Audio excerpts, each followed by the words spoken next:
Hey everyone, this week's episode is brought to you by Casa, one of our portfolio companies. Let's be honest, how confident are you feeling right now about the security of your Bitcoin? Every quarter we hear a new horror story, exchange hacks, exit scams, a friend losing their PIN, or someone passing away and having their family come up empty-handed. The best way to keep your Bitcoin safe is to hold it for yourself, and Casa is the easiest and the safest place to do that. They have one of the most well-respected teams in the industry, amazing design, and 24/7 support that'll help you every step of the way. Premium memberships also include the Bitcoin Inheritance Planning product, white glove support for large Bitcoin purchases, and services that were previously only available to ultra high net worth customers. If you're ready for a security upgrade, you can get started with a membership for as little as $10 a month. And as a special offer, use the coupon code CASTLE to get 10% off. Head over to keys.casa to get peace of mind that your Bitcoin is safe. Today on the podcast, I had a conversation with David Nage, Principal and Head of Strategic Relations at Arca, a crypto asset management company based in New York. David is without a doubt one of the most plugged in people I know when it comes to how family offices are thinking about blockchain and crypto assets. He's been putting on a great conference for the past few years called FO 256. And this year, not surprisingly, the conference will be held virtually on June 24th. And because of this, maybe the lineup is pretty great. So he's been able to assemble quite a group of investors and entrepreneurs. So we'll have a link in the show notes in order for you to learn more. I always enjoy catching up with David. He's a super thoughtful person, and this conversation was a lot of fun. So without further ado, here's our conversation with David Nage. Brought down by bad mortgage investments, Lehman, which has 25,000 employees, will be liquidated. The federal government loans American International Group, AIG, $85 billion. This is a different kind of market, and the Fed is asleep. The federal government is stepping in to stabilize Fannie Mae and Freddie Mac, the two mortgage giants that have been threatened by the housing crisis. The Bank of England has pumped £75 billion more into Britain's ailing economy with a new round of quantitative easing. You print a couple $1 trillion and all of a sudden people start to worry. So out of this worry, we have something called the Bitcoin. David, thanks so much for joining the podcast today. Great to be with you, Matt. I'm a little bit intimidated. I'm interviewing someone whose podcast I listen to on a regular basis. So this is, you'll have to bear with me. I'm a little starstruck here. Everyone has to start somewhere, Matt. No, I'm kidding. You guys do a fantastic job too. And you were very early on my show. And as you'll start to figure out, you get a podcasting voice, the voice gets a little deeper, a little slower, and then all of a sudden people can't recognize you. And that's the life of a podcaster. Well, you have a great voice for radio. So and in another life, you might have been a broadcaster. A great voice for radio and a terrible face for TV. That's what I like to say. Nice. So there's a lot to talk about with you. And you're someone who probably out of anyone I know has spent the most time in the family office channel. So a lot of what I want to talk about is just your work in that channel and the work you're doing with Arca.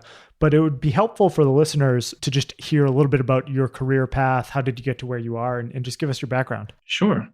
So been in finance for about 20 years now, which is always weird to say.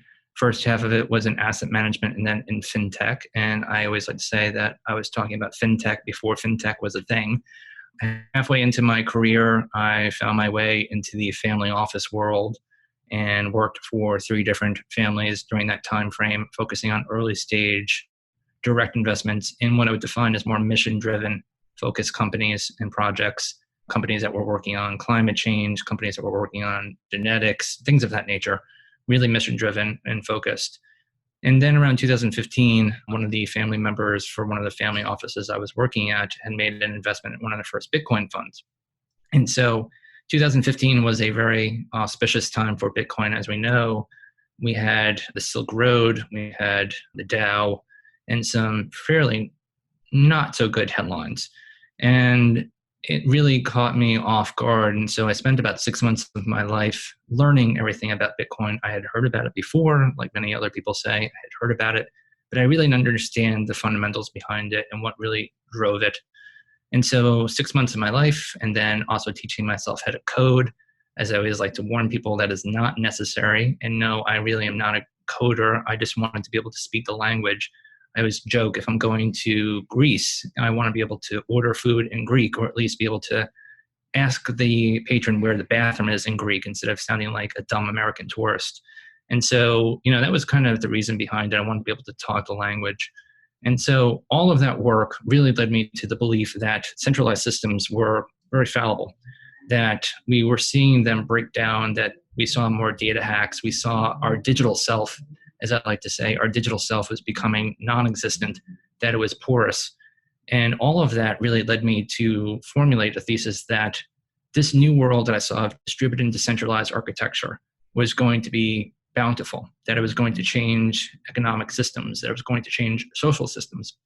And so that really led me down this path to really focus in on it.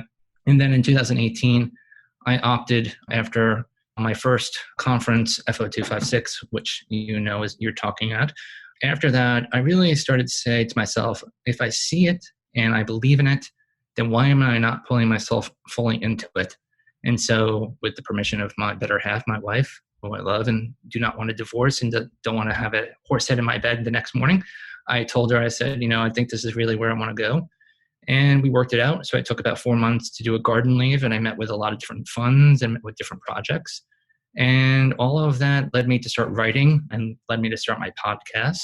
And it kind of just snowballed from there. And that's where I wound up with Arca. So it was a number of years of just intense, laborious work, understanding the fundamentals and the technology to really decipher that there was something there that was just more than just speculation and more than just Bitcoin. Thanks so much for that background. You've always struck me as someone who takes a very deliberate sort of view on your career. You did a ton of research on this industry before you decided which parts were the most interesting. And you almost looked at it, in my mind, like a new business entry, how a company would look at whether or not to launch a new business unit. That's sort of how your career path starts. So, I'm curious, you start with Bitcoin, but there's so many other reasons to be excited about this industry. There's so many tribes of people just within this small industry now that are excited about different things. It could be disrupting data monopolies. It could be issuing traditional securities. It could be the Bitcoin thing. So what got you the most excited? And I guess, where do you see the most potential here for this technology? As I always like to say on my show, and I always like to say to other people, I am not a Bitcoin maximalist. I am not an Ethereum maximalist. I'm a knowledge maximalist. And I think that gives me an advantage because I am open. I want to learn everything that's out there. I want to learn everything from all the BIPs that are happening within Bitcoin and everything that's happening with zero knowledge proofs, all the things that are happening on the Ethereum chain, all of it. I just want to know everything. And I think that as an investor, we need to be able to be more generalists right now. It's great to be very focused on niche, but we should all try to be a little bit more generalist because there's a lot of different things happening. So what makes me excited? Bitcoin as an asset can be sent around the world without having to have a rent seeker in the middle. And that has the potential to affect hundreds of millions, if not billions of people out there. And so we've talked about that a lot as a ecosystem for years, but we are starting to see the material effect of that, where we are starting to have a lack of trust in these institutions, whether they are government, whether they are banks. We are seeing trillions of dollars being pumped into the system here in the United States from the Fed. It's not really going to the people that need it. And so there's a material issue with trust in some of these larger institutions that I think Bitcoin is very well suited for. The second thing that gets me really excited about is that we're seeing the internet and the web being reinvented to focus on more personal privacy and ownership instead of just profiting the few. And so this is the idea of Web3, where you're seeing a complete disintermediation of the stack, everything from search and query, from indexing data, all the things that are happening there. And I give a lot of credit to the folks at Outlier Ventures. They have a great thesis on this. And you're able to kind of discern that if we were able to reinvent the web and really be the benefactor and have all of us be able to benefit from the different multiplicities that it has, that we're getting very close to that. And I want to talk more about some of the things that are happening that in the world of interoperability are happening in real time over the last year and a half to two that are actually making these things possible and real and tangible instead of just fanciful. Yeah, that makes a ton of sense. So you mentioned the early growth of the internet, and I think that's a good case study. I mean, if you look at the history of the internet and how it evolved, there were these inflection points that just expanded the total market size by a tremendous degree. And so you could point to innovation around the browser as being one of those. I guess before that, you could point to TCP/IP versus OSI as sort of competing protocols. And eventually we coalesced around TCP/IP, and that allowed the adoption to really take off. And really what took it further, and just interject, is SSL, is the encryption. Right. And no one was going to buy a dang thing on the internet until this magical thing called encryption came on. And it made you and I and our grandparents and our parents feel really good about, I can put my credit card on here and actually do commerce. Without that, we would still be using it to chat online and maybe show pictures of our cats to people. That's a great point. And that was actually quite a controversial topic at the time. There was big privacy concerns there, really around the cryptography. And I guess you could point to even regulatory things around the internet, the Telecommunications Act of 1996 really opening it up. And so you had this sort of convergence of technology and regulatory and just general sentiment that came together, and the rest is history. So I guess if you look at the crypto industry right now, do you see some critical inflection points that could really grow the size of this market? I'm curious what you're paying attention to. Yeah. And in talks about commercial viability, we'll also talk about that too, because I think there's a few points there that I want to make. But one of the things that's interesting, man, as we're both obviously on the investment side and we focus and we're building this industry hand and fist, one of the things I think we need to do before we go into inflection points is that I think crypto is an old terminology. And I think what we're trying to move towards too, especially as a firm on my side, is that the terminology should be more digital assets. And we can talk more about that. But I think one of the things that has slowed down the adoption is this idea, and harking back into 2017 with the ICO craze about crypto. And I think a lot of people out there who are not in this sandbox, who do not spend the hundreds and thousands of hours diligencing all of these things like you and I do, I think they think of it as a negative. And so that's just one thing. But inflection points, I think what we're starting to see is really interesting are M&A activity in this space. And I can point to one big deal that just happened recently with Coinbase and Tagomi and building out prime brokerage. This is massive for the capital markets, which have been, up until about 2 years ago, highly inefficient. And now we are starting to see the institutionalization of the capital markets side. And that is a very big part of the market right now. The total market cap of digital assets is roughly about $273 billion. And a majority of that is driven by capital markets activity, trading activity, and asset management. That is definitely something incredibly important to see this M&A activity happen. Kraken also was earlier in the year acquiring. We also saw BitGo acquire Lumina and a few other different pieces. We're starting to see this consolidation of different pieces to really come up with these massive platforms that can service the asset management industry out there in digital assets. So I think that's really important. That's an inflection point. Another inflection point, and I'd be remiss, and even though it's been talked ad nauseum, I still think this is incredibly important, is the Paul Tudor Jones letter. This has been discussed more in the family office region over the last 3 to 4 weeks than anything I've seen in my 4+ years in the space. And it is really reverberating. I've said this before. Talking to family offices, even last week, all coming out of the woodwork, asking me and our firm, how do we get access to Bitcoin? How do we do this? And when asking them where that's being derived from, where all of this new interest is coming from, it's the Paul Tudor Jones letter. And so he is one of the best global macro traders in our lifetime. He is widely respected. That letter, especially co-authored by Lorenzo Giorgiani, who is deputy director of the IMF, you guys talked about it too. This is a very big inflection point, in my opinion. And we're going to see a lot more activity and a lot more interest because of this. Other things that are happening in terms of inflection points, I think the Fed actions that we've seen over the last 3 months in response to COVID, we've seen trillions of dollars printed. Powell was on that 60 Minutes episode where he said they can print digitally anything and however much they want to. I think this is really important. And I think a lot of people are starting to be woken to how the sausage is made. And so I think that's really important. The other thing that's really important is social unrest. And as I mentioned before, the challenging of all of our conventions. We've seen that, and obviously my heart and my firm, the colleagues at my firm's heart go out to everyone who has dealt with the social unrest that we've been seeing in live. And what really is the takeaway is that we are challenging all of these conventions and all of these institutions. And it's a very auspicious time in our lives. It's a very special time in our lives, but it's also a very hard time in our lives because all that change is happening at the same time. And then lastly, the other last inflection point, I think, is how COVID has actually altered our opinions on fiat cash and the idea of working from home. This idea is very simple, is that we can be distributed. You don't have to be in centralized location to be able to be effective and optimal. You can actually be distributed and in some cases be decentralized. And that is obviously at the core of everything that we look at. Those are some great accelerants. I would layer on and maybe add one is that if we were able to see some regulatory clarity in certain pockets of this industry, if you layer in everything that you just said, plus a little bit of regulatory clarity, and specifically I'm thinking about holding these digital assets in the context of regulated broker dealers, and also maybe a little bit of regulatory clarity on, is this a security? Is this not a security issue? This could get pretty crazy here over the next couple of years. And we have seen some clarity in terms of Bitcoin and Ethereum. We have seen the opining from the CFTC and the SEC on both of those. And we are starting to see a bit of a roadmap as to what is deemed or what they believe to be deemed as a security and what is not. And so I think that has given us some clarity. It's not full clarity, it's not full transparency. But I also like to say is that they also haven't shut the whole thing down. At some point in time, they could.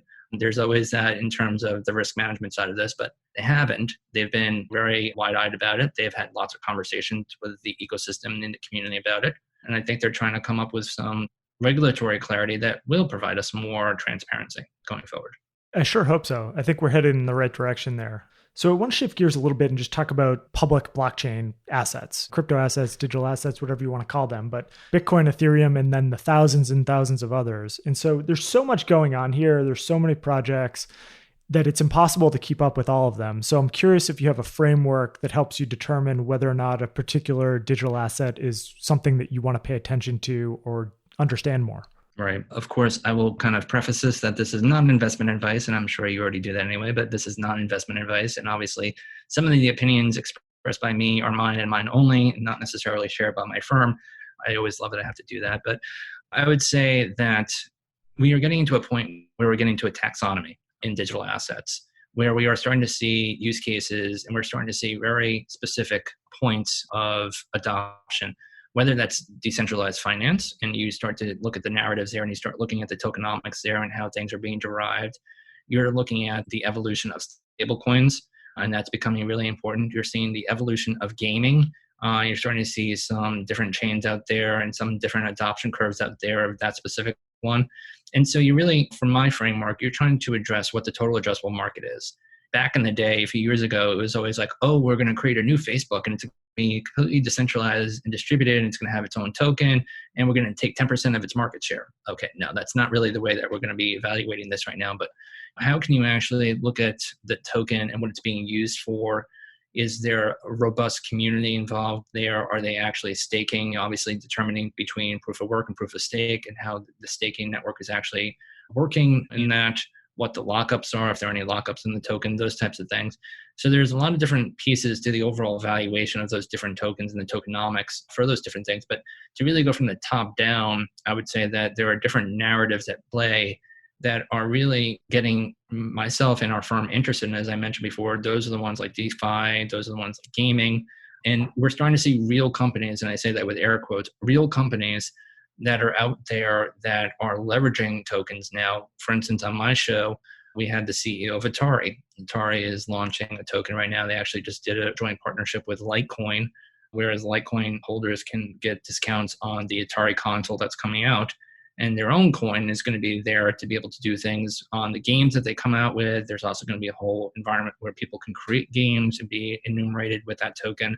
And so you're starting to see real companies out there that are looking at this and trying to parlay it into a real business model. And I think that's really interesting. Yeah, I like the way that you think about that in terms of laying out the foundational framework around the use cases and the total addressable market. It sort of brings me back to, we had done almost a market map when I was still at Fidelity, just around what are these things and what are they trying to be. So you could think about a bucket of digital gold. You could think about private cash as a bucket. You could think about smart contract platforms as a bucket.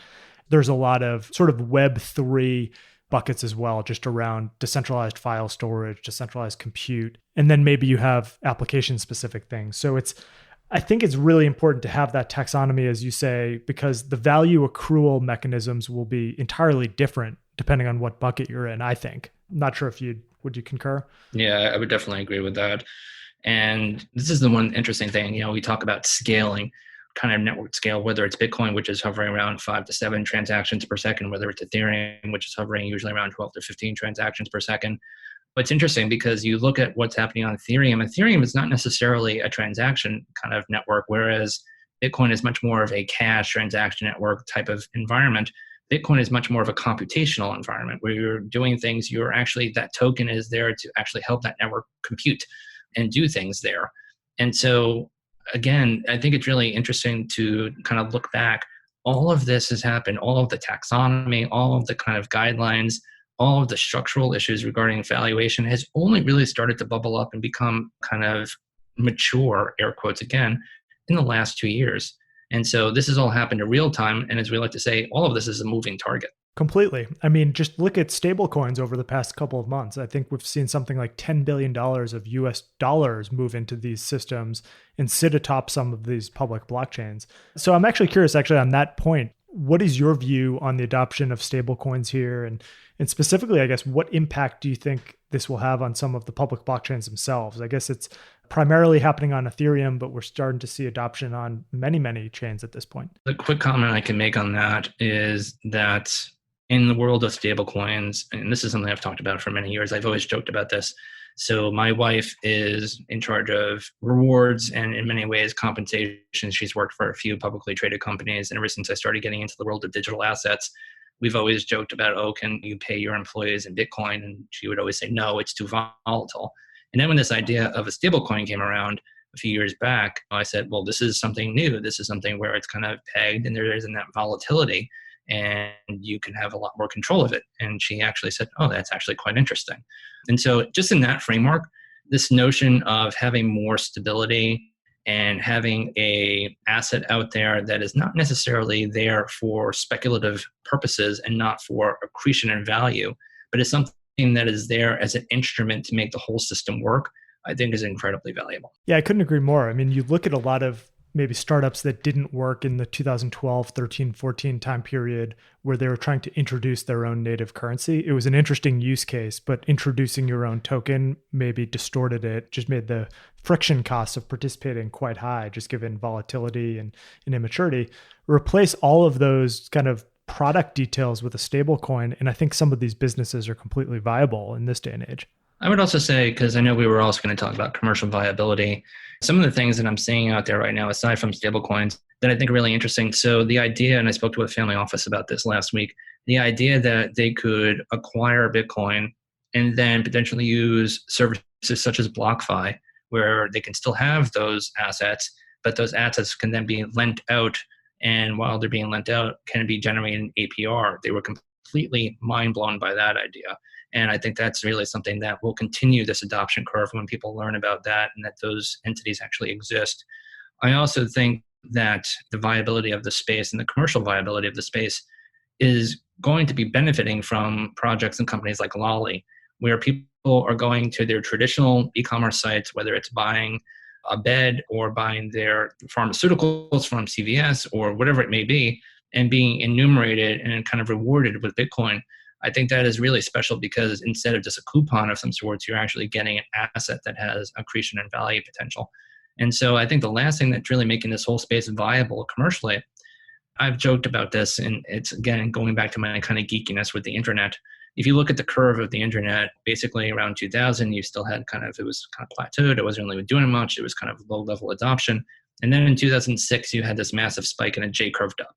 And it was the same time where a company out of Israel called Wix came out. And what is Wix? Wix allowed people, everyday people, our mothers, our fathers, our grandparents, if they wanted to create a website, whether it was an e-commerce website or it was a blog or some sort, and do it point and click. They didn't have to know how to code. They didn't have to know C++. They didn't have to know Java, nothing. It was all point and click. And so I think what we're starting to see is the evolution of that. And one of the companies that I wish I could have invested in them personally, but I'll say this because if Joe's listening, Bison Trails, in my opinion, is a very special company out there where you have the ability to lever all of these different pieces of the puzzle out there. All of, as you alluded to, the indexing, the query, all of these different pieces that you would use to build a platform, and all of it's kind of baked in right there. So you can just, as a founder, you can go there and say, okay, I want to build distributed and decentralized platforms out there. I don't know how to get all these pieces together. Boom, you would go there. And I think that's really going to help with the commercial viability going forward.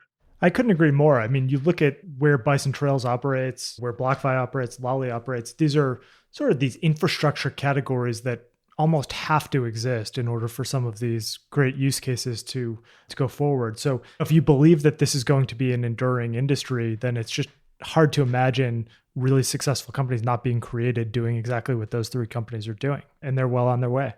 So David, when you think about family offices, so you're kind of shifting gears here into talking about that channel. So you have a tremendous amount of experience engaging with these groups.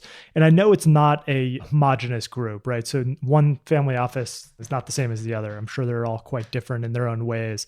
But I guess at the risk of generalizing, how have you seen family offices engage with the blockchain and crypto asset, digital asset industry over the past few years? And how has that evolved? One of the funny stories I like to say is that when you're a family office investor, every month or so, there are these special luncheons where you get around a table, you eat some pretty bad sandwiches and pretty sad salads. It's kind of like going to a crypto conference. And the idea is that you are trading ideas with other family offices. You're sharing things that you are currently looking at where you might want to potentially have them come in with you too. And I remember one, it was actually hosted by Tony Pritzker at the time, and it was a very, very nice lunch at Les Cirque, and it was a few years ago, and it was about 30 of us going around the table, and it finally got to me, and everyone was talking about real estate. They were talking about this and that and the other thing, and private equity funds, and all of a sudden I'm like, yeah, I'm looking at the evolution and the reimagining of identity, and that was civic at the time, and I'm looking at, obviously, Bitcoin as a new programmable money that could change the way that we interact and kind of exchange assets around the world, kind of what the internet did for and what email did for correspondence, Bitcoin can do for assets. And everyone's looking at me. And then this one family office guy who I've known for a few years raises his hands and he says, "Excuse me, is this all that quote unquote crypto stuff?" And I said, "Yeah, I guess you can lump it into that." And he's like, "So how do you feel about kind of helping drug traffickers and ISIS right now?" And took me a little bit away. Luckily, there was another family office at this table who actually was also getting into the space, and I kind of looked at her and we kind of shared a smile. That was the perception. This was 3 or some odd plus years ago, from 3.5, 4 years ago. And what we've seen is obviously with Bitcoin going all-time high in Q4 2017, that started getting people more interested. And then, of course, the obviously capitulation in price and things that have happened. But what has happened over the course of the last year, I think is the most interesting. Your former firm, Fidelity, launching their platform, I think was incredibly important for the overall maturation of the asset class in their eyes. When they learned the story that Abigail Johnson actually started doing this 5+ years ago, and it wasn't just a reaction to Bitcoin's all-time high, that you guys were actually reviewing this years before that really catches them. That was a really big piece of the overall pie in terms of their sentiment. And then what you've seen over the last 6 months is quite interesting. The idea that Bitcoin has not gone away over the last 10+ years of its existence of it being around, that is still alive and well, and that there's still interest in it, I think is really important, that its staying power is there. You've also seen corporations, big and small, start to really look at Ethereum and some of the things that are happening there, whether they might be on private blockchains or not. But seeing that there is an interest in looking at the overall technology stack to really do things in a better and more efficient way. And so there is more of a use case. And as I said, again, what's happened over the last 3.5 months has been incredibly important in the overall change of their sentiment. They have seen the economic hardship. They have seen the response from the Fed. They have seen 10 years of an equity bull run that has been driven mostly by corporations doing stock buybacks and issuing large dividends and not actually spending on internal CapEx or really spending on building that company itself up. They've seen all that and they've taken advantage of it, but they've seen it and they are getting to start to point questions, where is this all going to go? And I think COVID also shook a lot of them, obviously not in terms of just how the market reacted, but I think how the world reacted. And so the sentiment out there has changed rapidly. There was a point in time, even a few years back, where it was the meme that we all joke about is, I like blockchain and not Bitcoin. That has even now changed, where it's like, okay, wait a second. Paul just wrote a huge letter about Bitcoin, about the whole reason why he's doing it. I better start learning a little bit more about this. And so the sentiment has changed dramatically, especially in the last 3.5 to 4 months. Yeah, I'm sitting here chuckling because the story you tell about being at the launch and getting the question about the drug traffickers, I feel like I've had that meeting 100 times now at this point. And If I think back to some of the early days where I was explaining Bitcoin to institutional folks, a lot of times I would just hear, hey, that'll never work. And this was like 2014. So it was working already. And I always used to joke that there's this concept of, I've never really spent a time to understand Bitcoin, but I'm here to fix it. And I guess you could apply that to the whole asset class, but it's evolving over time, I guess. So if you're getting questions about drug dealers 4 years ago, what are the most common type of questions that you're fielding from those family offices at this point? A lot of them, and the question is always about size. And I talked to a few of them last week. As I mentioned, there's been more conversations in the last few weeks than there have been in the last few months. And a lot of them really kind of question, how do I do this? And that's basically the primary question. How do I do this? So someone came within the family, they said they wanted to take a large position, in Bitcoin right away. And they call me and they're like, well, how do we do this? And so for me, working with them, I try to put their hat on because I shared that hat with them and I try to be fair. And so I say, we talk about it and we determine, okay, well, if it's X amount of dollars that you're exposing to, you can do it yourself. Here are the different processes that you need to do. And then I explain to them the difference between hot and cold storage and talk to them about the importance of key management, something that you and I both know a lot about. And that gets them a little, I would say, off taken because that's a lot of responsibility on them. I think this is really important for many people. I've said this before. When you're a family office investor out there and you're a CIO of a family office, you are not allocating your capital. This is not your money. This is someone else's money that might have worked incredibly hard to earn that. And so there is a difference of responsibility there.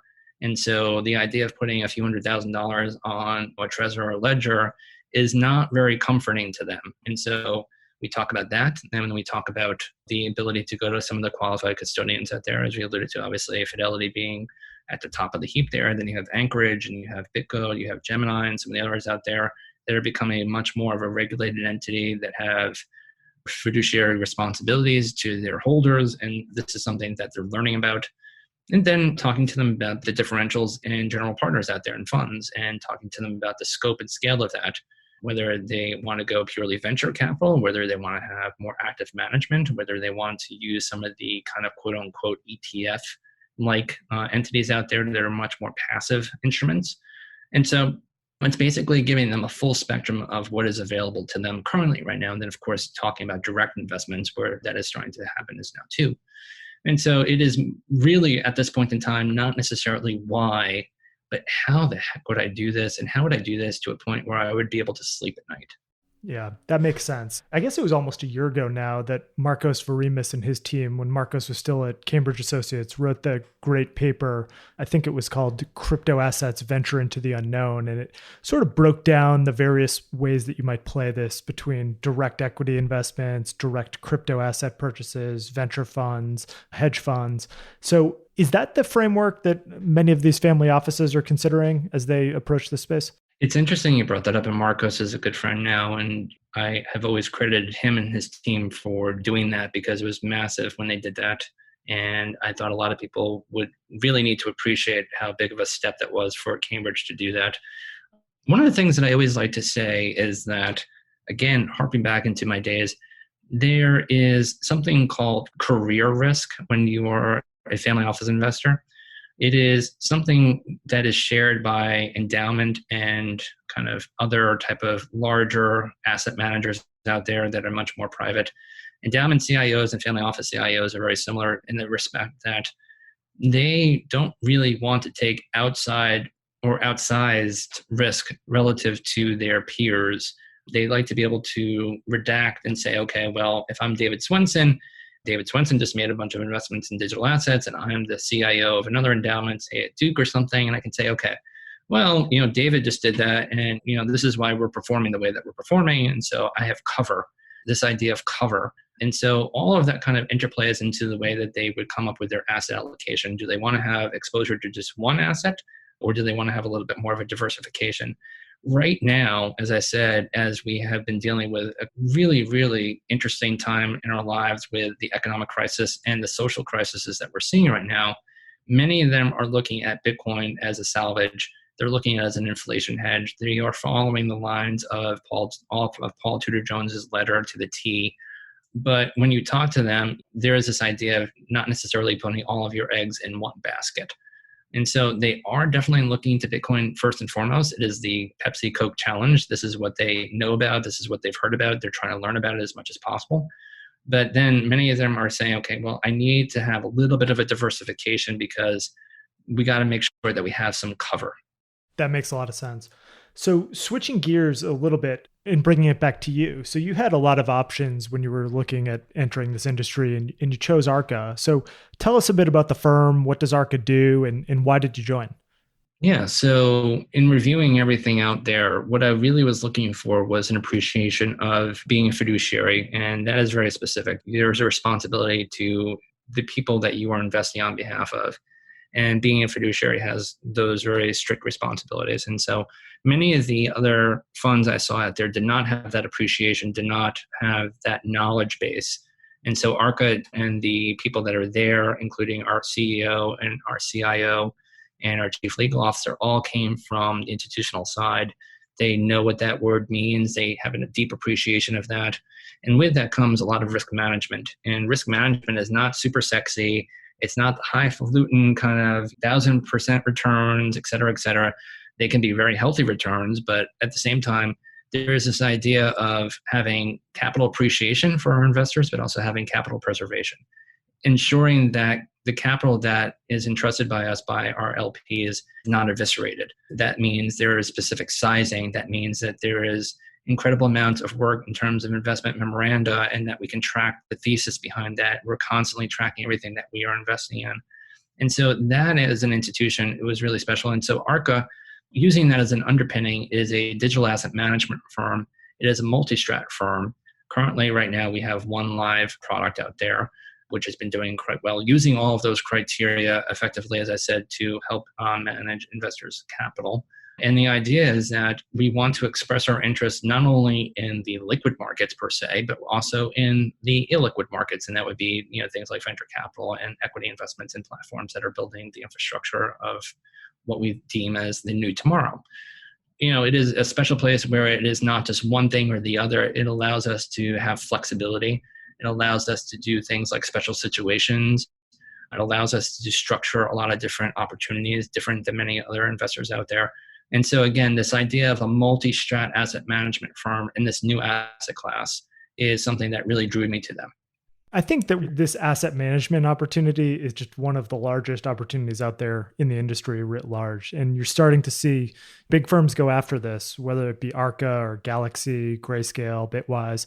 There are some folks that are building, and it's very advantageous to be a kind of a startup firm right now because there's a lot of risk. We don't have an exchange traded product that's been approved yet. Custody has historically been a big challenge. And so some of the largest asset managers in the world are very much on the sidelines right now for various reasons. Some of that is actually the career risk that you were talking about earlier, just around championing some of this.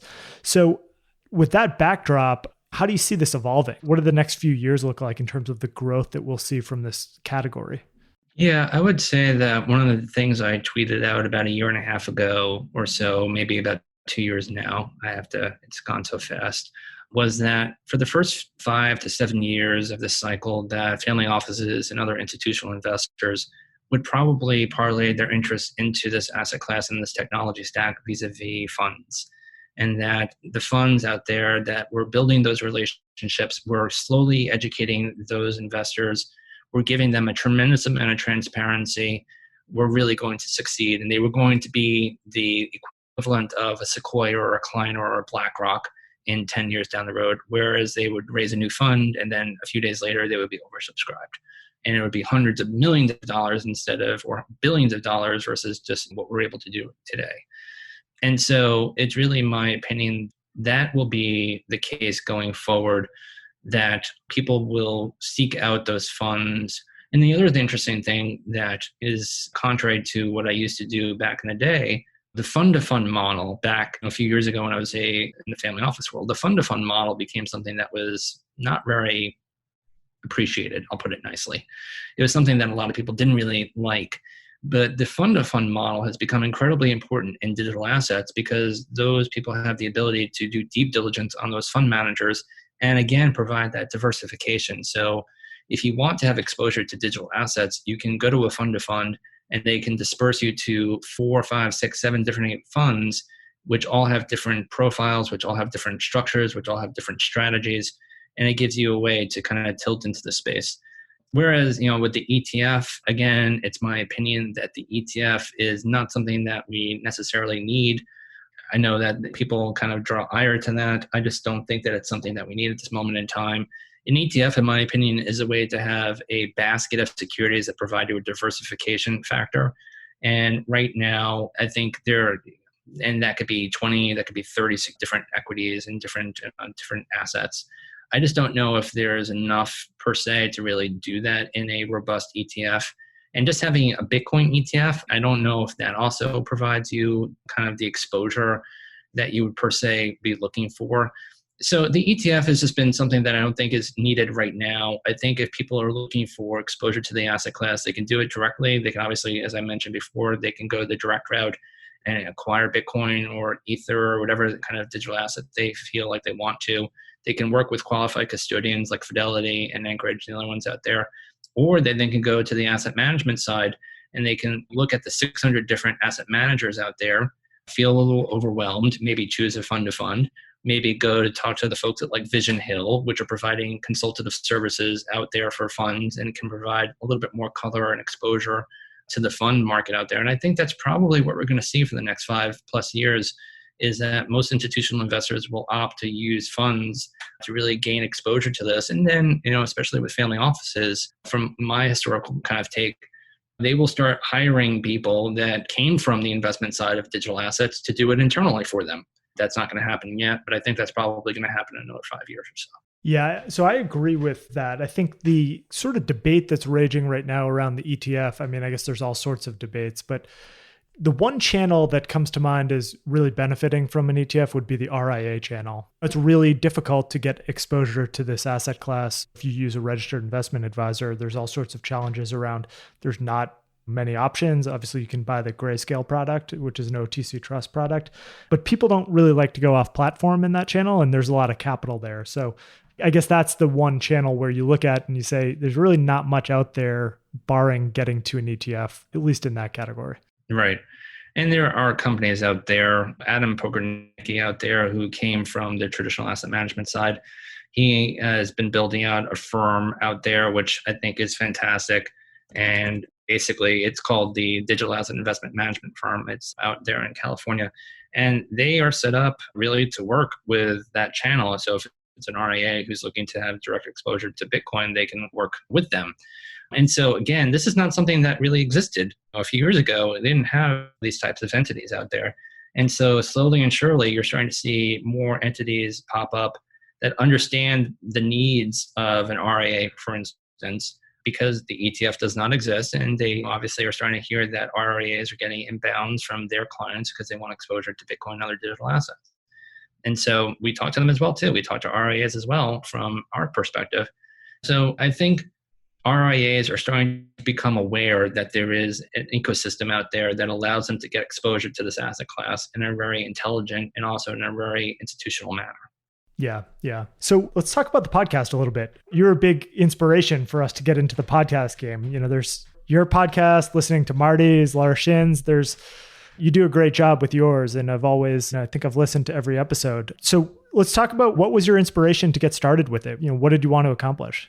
That's a good question. At the end of the day, as we talked about, when being confronted with other family offices and other folks that I've known throughout my life who always questioned my entrance into this world and who always kind of speculated and always had concerns about the security features and all the other things that we've talked about, I really said, okay, what do I see out there? I can write ad nauseum. I can write them emails. I can set up lunches. I can set up coffees. I can do all that kind of face-to-face. And I can continue to tell them that everything is becoming more mature and that this whole world is becoming great.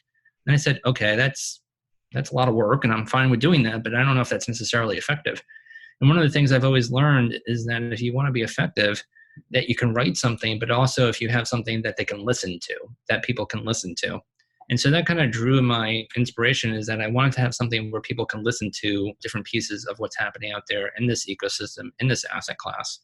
Something that could also have a library that I can point to, and I can say, okay, listen to all of these different founders, listen to all these different investors. Here's a body of work that gives you hundreds and thousands of hours of information.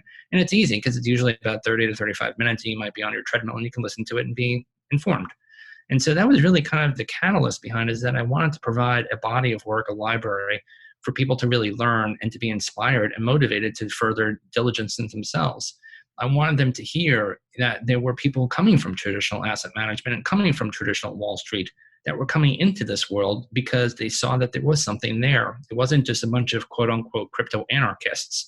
There are people like you that also came to this world, highly educated, highly professional, was at Fidelity and also was at consultancy firms.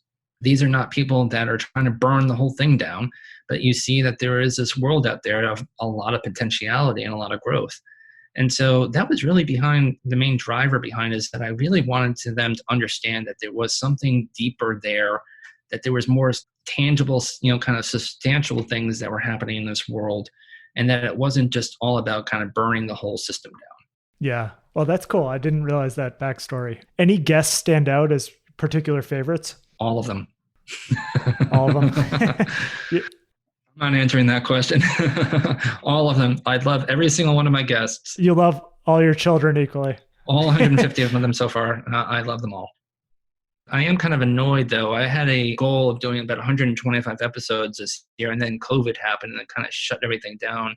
And trying to record a podcast when you have two screaming kids at home is not necessarily the easiest thing in the world to do. And so my mark of hitting 125 probably won't happen this year, but I'm damn well sure I'm going to do that in 2021.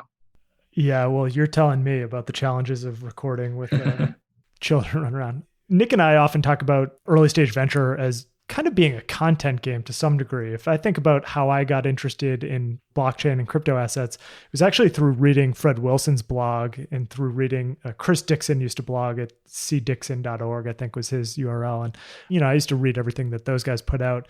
But I'm seeing it increasingly as a content game as well. I mean, I benefit from speaking with other investors, getting their perspectives, from speaking to early stage entrepreneurs. And I think getting that brand out there helps a lot. Have you seen direct benefit to your work at Arca by virtue of you doing the podcast? Absolutely. Every time that I have a recording with either a founder or another investor, it's more information for me to learn. It's more information for my firm to learn. And one of the things that I always like to tell, especially founders who are listening to my show, and I'm sure you do with yours, is that it's a great distribution engine. We're still so early that we have the ability to really kind of amplify their message and amplify what they are doing and what they are building. And I think that's really important, especially in this day and age where people are listening to more podcasts these days, and this is a really important medium. And so absolutely, as I said, I've done about 150 episodes to date. I'm going to be releasing a bunch as we go through a little bit of a rebrand in the next few days here. Every single one of those that we do a tremendous amount of prep. I'm always spending lots of times in the white papers and the FAQs and kind of doing my deep dives into them. And it's tremendous information and kind of asymmetry where I get to learn about these things. A lot of the times, a project will come on and they'll actually break a little bit of news, which is really kind of cool. And so, there's a tremendous amount that you can learn from this. One of those case in points is, I think, was Gemini. They came on my show at the beginning of the year and they kind of broke the news that they were getting their qualified custodianship out there. And that was really kind of important. And so, a lot of these things are happening that you get to learn a tremendous amount through the conversations, through the questions, through the banter that you have with the people that you have on the show. Definitely. So let's talk about your event. You have a big event coming up, Family Office Conference. It's one that you've been putting on for a few years now. It's a great one. So let's tell people about it. Sure. And so this came about during the latter parts of the summer of 2018 while I was still in the family office world. I was going to go speak at a family office conference here in New York. And about a week before I was due to drive out to the Hamptons to do this, and it wasn't all gushy and everything like that. I still have two kids. I got to wake up in the morning, got to feed them. I don't live that kind of a cushy life, guys. About a week before, they said that myself and the other two people that they were going to have do this because it was a new emerging asset class, that they were going to charge us $15,000 to be sponsors And I started to say, well, wait a second. So I have to pay $15,000, drive 2 hours to the Hamptons and educate 100 some odd people about digital assets. I'm like, this doesn't make sense. It's going to kind of force me to kind of change my whole dynamic. And so I tweeted out, I was really kind of mad. And I said, the problem with education, especially within digital assets, is that we have these conferences that were money pits. You had to, if you were, trying to speak at these things, you'd have to be a sponsor. If you were a founder of a company, you had to get a kiosk. All of these different kind of pieces, if you wanted to attend these, God forbid, they would cost you $2,000 or $3,000 at a hit. And all of that really causes a lot of friction. And so I said, this is all kind of broken. Give me I think I actually said, give me 2 months and I'll fix it. And lo and behold, I got flooded with inbounds. Everyone was like, hell yeah, this is great. And then 2 days later, I had to go buy a website and start building things from scratch. And lo and behold, about a month later, we hosted the first FO256, and we had about 125 family offices. We had some amazing speakers like Ariana Simpson and Ken Seif and David Namdar, lots of people who have been in the space for a number of years, and it went off fantastically well. And so that was a big kind of driving force. In April of 2019, I wanted to do it again. And so again, we went back to the well. We had over 800 people register for it that time. It was over 155 family offices that were able to attend. It was a small little spot in New York that had very small capacity, and we were flooding it, and they were not too happy about it. But what's happened now is that for this new one in 2020, it will be virtual, obviously because of COVID, because we're not doing that stuff anymore. And so we have a fantastic roster. Obviously, you, Matt, are speaking on the VC panel with Bart Stevens and Hasib from Dragonfly and Avijal Garg. And so we also have panels on regulation, as you alluded to. The regulatory landscape is very important. We have a great keynote with Kathy Wood from Arca Investment. And then we also are going to be diving into institutions that are really active in the space, like TD Ameritrade and Fidelity, obviously, your former stomping ground. And then we're going to do a bunch of other different things. We might also have a private family office kind of side chain, if you will, where we'll have a group of family offices talking to other family offices to give them insight into how they've actually been active in this space. So it's going to be a great event. We already have a lot of traction built up for it, and it's all free. No sponsors, all free. Well, it's an awesome event. I mean, it's really a who's who of people that are in this industry. So I'd encourage everyone to check it out. I guess that's a great place to leave it. So where can people learn more about the event? Where can they sign up? Where can they learn more about Arca? And where can they follow you and your podcast? Yep. So if they want to sign up for the event, it is www.ar.ca/FO256-2020. So that's www.ar.ca/FO256-2020. If they want to learn more about the work that we're doing at Arca, our website is easy. It's www.ar.ca. If they want to hit me up on Twitter, I always love that. My handle is David J. Nage, N-A-G-E. That's great, David. Well, this was a lot of fun, and I am looking forward to the conference. So thanks so much for joining the podcast today. Thanks, Matt. Take care. Thanks for listening to another episode of On the Brink with Castle Island. To find out more about Castle Island, visit castleisland.vc. To listen to all of our podcast episodes, please go to onthebrink-podcast.com or just click on the tab in our website. Thanks for listening.